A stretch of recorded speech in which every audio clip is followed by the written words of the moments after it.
So let's talk about Genos because this is the only thing that you guys have been asking me for the past couple of days, and it's understandable because he is absolutely peaking right now, and he has always been one of the most popular characters in the series. So let's talk about how powerful he is, as well as what his future in the rest of this arc is likely going to be, or just how I see things playing out.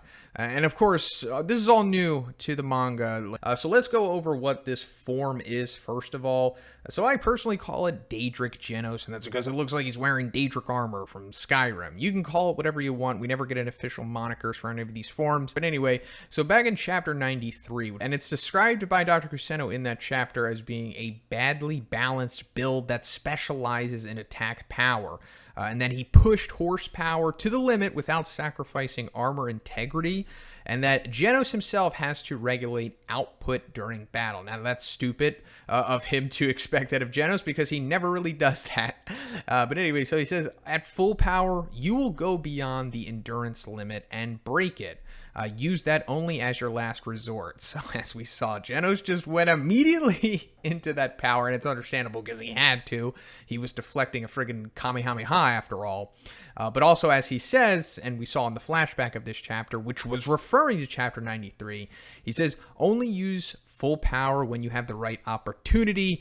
The limit is 10 seconds. Any longer and your body will not be able to handle it. If the energy core explodes, even a cyborg like you will not survive. And as I said, that is reiterated in chapter 133. So considering that he is in his full power at this point, as he says he is, he's like, this crazy power, all I could do is just deflect its trajectory. I've been here for 5 minutes and I'm already using my ultimate power, which can pulverize even a giant meteorite in a single blow, and we'll go into that. But so he's already in the 10 seconds full power right now, meaning that we are definitely in Namek time right now.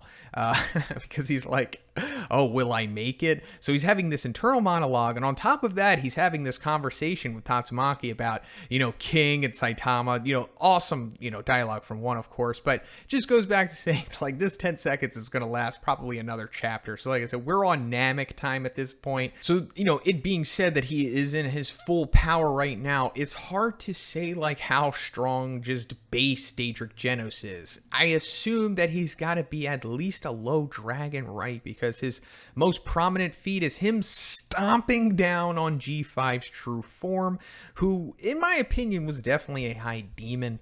And also, we can't forget that not even Atomic Samurai's Atomic Slash was able to cut through the true form of G5, and we saw Genos just one-stomped him. So, come on, it's got to be dragon level power at that point, I suppose. Now, when he goes to his full power, we see him fire off this Dragon Ball Z-esque beam to counteract Sairochi's own Dragon Ball-esque beam, and then they both go up into the atmosphere, and they explode, and we see that massive, outer space explosion, which is awesome. But we also have to remember that this massive explosion is the result of the two blasts, not just Genos's after all. But the main thing that we have to look at here is, like I said before, he claims that he can destroy the giant meteor with one blow here. Now, of course, he's going back to chapter 22 when we saw the giant meteor, which is iconic to the series at this point.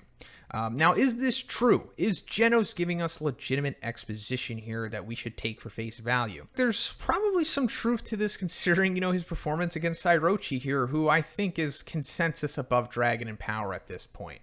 Now, of course, that does not mean that Genos is above Dragon because he can only compete with her at this point.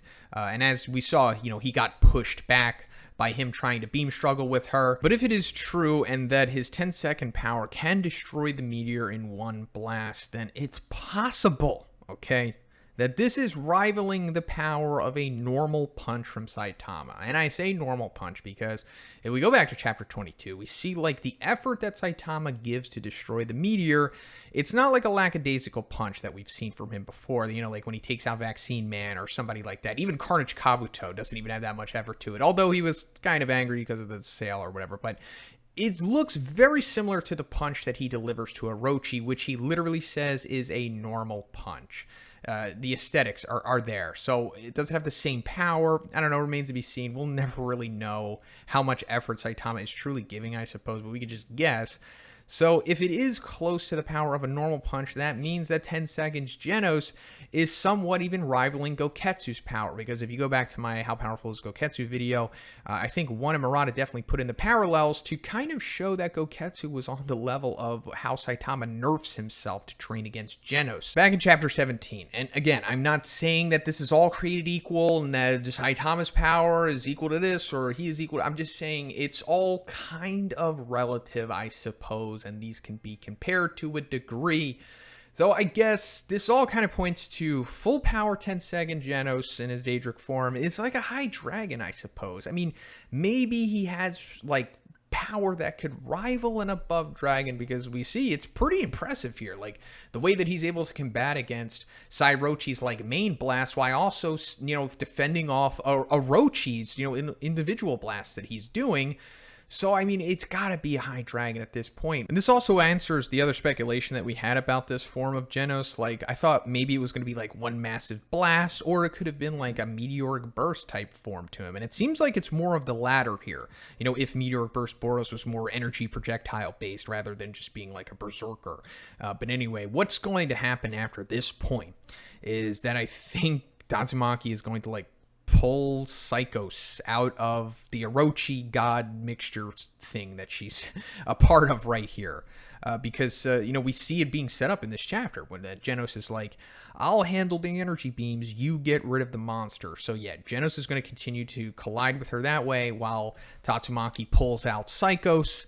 And then I guess Genos is going to destroy Orochi or whatever's left once Psychos is removed from that thing.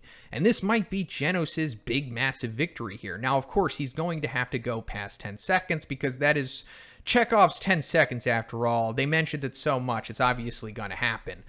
So is Genos going to die at this point?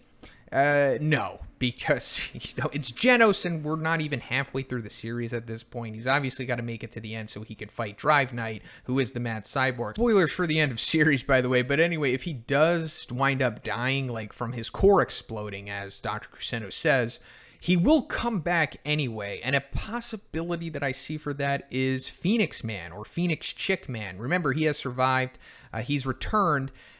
Despite all the retcons and everything, he still has that King Awakening's Light revival ability. Now, of course, that was to bring back Hellfire and Gale, but it could also be like, I don't know, he brings back Genos too.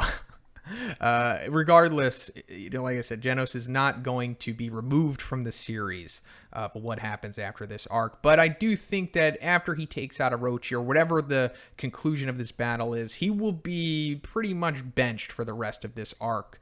I don't see him really being able to do much after that. But let me know what you think is going to happen in the comments. If you like the video, guys, please give it a like. I also have a Patreon to give Jax to a weekly Q&A. And if you haven't already, please subscribe as well. Have a great day. I'll see you next one.